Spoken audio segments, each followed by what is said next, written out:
I'm not going to repeat all of that. I'm just going to leave that up there for the first slide. This map captures the nature of an issue that crosses borders. How can any one state in Africa solve the problems of refugees when they move around like this? So the thicker the line, the more refugees, and it shows them moving between states. In some cases, many refugees leaving one state, but other refugees coming into that same state. So no one state can possibly solve the challenge. This is the Sudan. You can see the huge number of refugees leaving the Sudan, but then you've got other groups from Angola coming into Sudan because it's unsafe for them to be in Angola.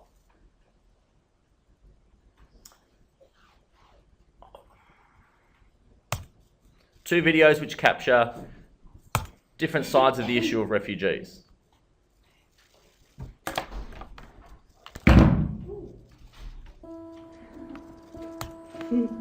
People don't like foreigners coming in. I know people didn't like me when I came here as a refugee from the Nazis.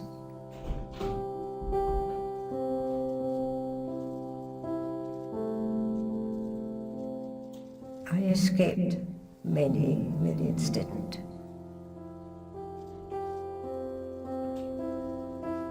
I never saw my father again, nor my brother.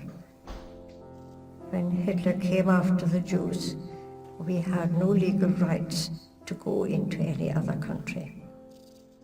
60 years ago, Britain signed up to the Refugee Convention. That's why people running away from persecution have a right to come to Britain.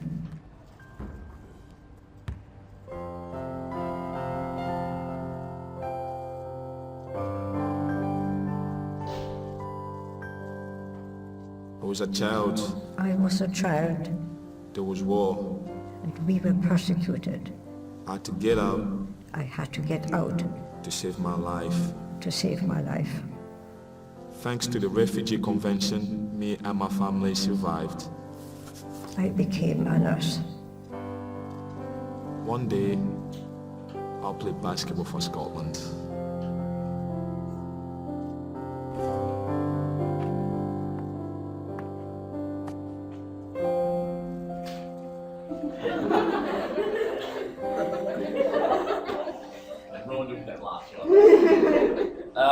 So it's a video that tries to build some sympathy for the issue, but significantly for us, it starts to talk about the Refugee Convention. It is one response. It is multilateral. It's many states working together. States created the Refugee Convention. In contrast, we have another way to respond. Sending a message to asylum seekers and the Australian people months before the general election. By signing this agreement with his counterpart from Papua New Guinea, Kevin Rudd has sought to reduce the number of refugees who come to his country. From now on, any asylum seeker who arrives in Australia by boat will have no chance of being settled in Australia as refugees. Asylum seekers taken to Christmas Island will be sent to Manus and elsewhere in Papua New Guinea for assessment of their refugee status. If they are found to be genuine refugees, they will be resettled in Papua New Guinea. While some might consider this decision draconian, many voters in Australia are eager to end the steady numbers of boat people who often risk their lives in making the dangerous journey. Just a few days ago, a boat carrying 150 suspected asylum seekers capsized off the Australian territory of Christmas Island, with several people confirmed dead.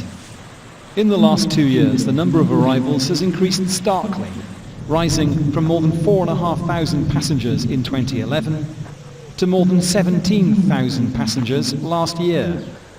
Already, immigration officials say they believe this year's total will surpass that. The government of Papua New Guinea says it believes it can help to absorb some of these numbers. We agreed to a resettlement program where we believe strongly that genuine refugees can be able to be resettled in our country and within the region in the years to come. Altruism apart, Papua New Guinea is also said to be on the receiving end of a large Australian aid package. Kevin Rudd has said he's taking what he calls this hardline approach to send a warning to people smugglers that all they offer their customers are false hopes.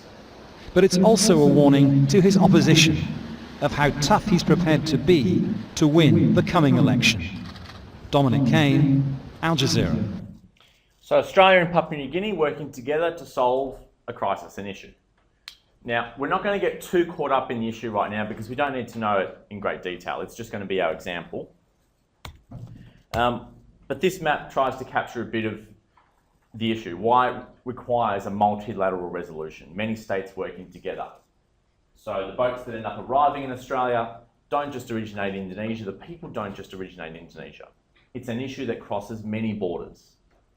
And we can't possibly try and resolve the issue without multilateral, many states working together. The problem is going to be, however, sovereignty, power and authority. Because to work together, you need to give up some power. You're going to have to give up some authority, some sovereignty.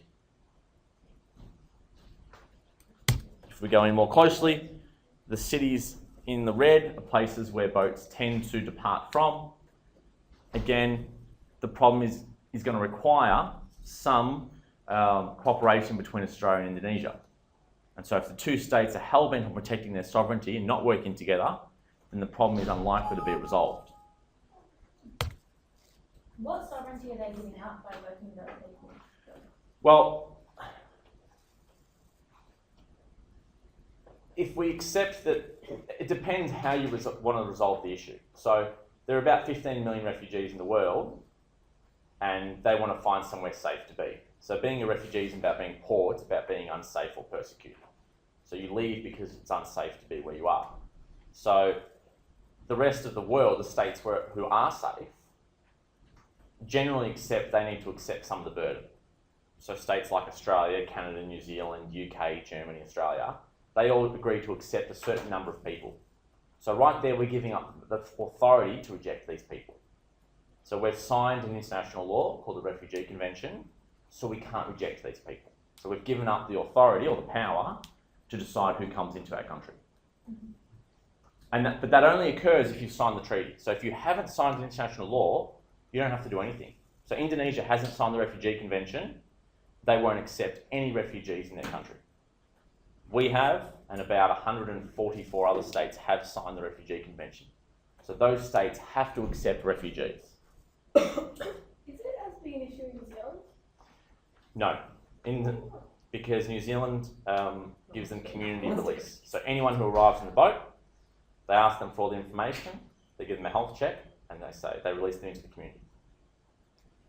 So the New Zealand culture is more accepting of that particular type of person or that group than our particular culture is. Do they get as many refugees as we do? Less than us, But they're smaller. but even proportionate to their population, it's less.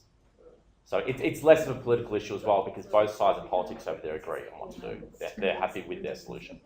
Archie, well then, by the whole Turn Back the Boats campaign, are we breaking the codes of it? Well, that's what's really contentious about it. That's what the whole debate is about. How much can we protect our sovereignty but still abide by that international law? Yeah. And in a second, you're going to do a reading which makes it obvious that one of the problems with international law is it's so hard to police. If a state like Australia breaks it, we can't really be punished for it.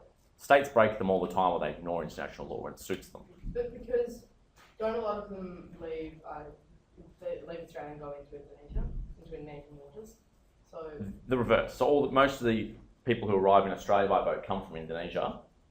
yeah, but when we turn them back, Yes. do they? Yeah, we drag, the new policy is to drag the boats back to Indonesia. Yeah, but because they haven't signed the.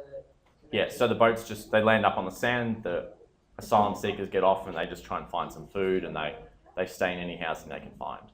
So they're not refugees though. Yeah, yeah. Whereas the ones who arrive here, Yeah. we process them and if they're legitimate, we no longer take them in actually, but we take them in from other sources.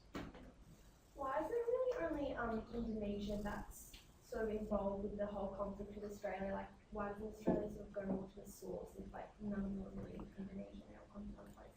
Part of the problem is that the source of most refugees coming to Australia is Afghanistan, Iran, Sri Lanka, Iraq. So it's pretty hard for us to go to those states and solve the problems they've got there. In one part because we helped create the problem, in particular in Iraq and Afghanistan, by destabilising the government. So it's hard for us to, I mean, we are trying to solve those problems. We've got aid packages that try and create schools and stability in those countries.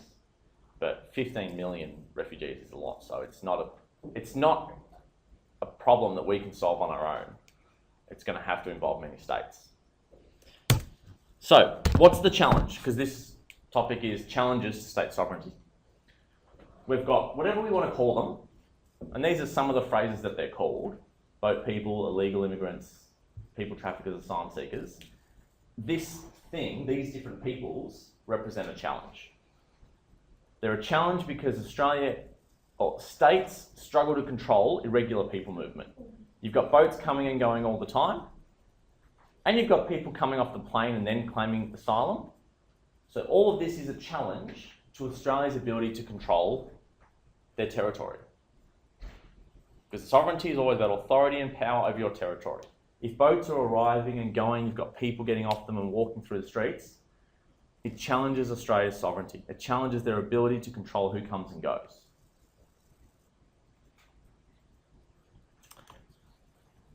When we do this as a whole unit in term 3, we will end up sticking to terms like asylum seekers and refugees, but we can talk more specifically why those will be the terms that are more appropriate rather than illegal.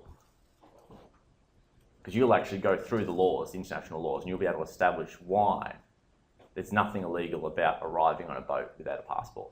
You'll be able to go through the laws that we've signed and say, okay, this article here says a person can arrive without documentation. So the issue itself challenges sovereignty. People arriving unauthorised without passports. That's a challenge to the state. But our response is also a challenge to the state, because once we sign international laws, we give up some power.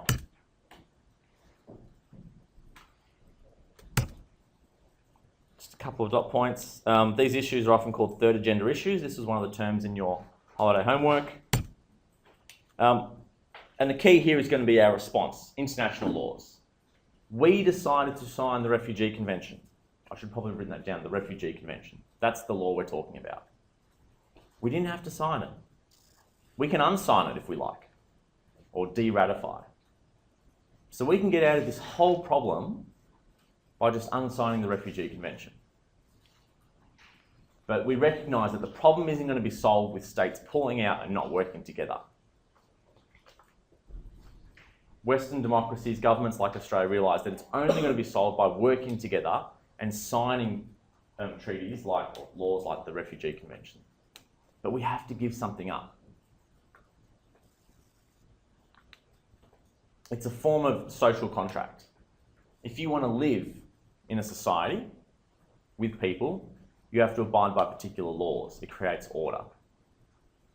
It's the same with states. If you want an ordered society on the global level, you're going to need to sign up to certain agreements that create order. But it's going to cost us. It's going to cost us some control. In the same way you can't go on the street and do whatever you want, there are certain laws.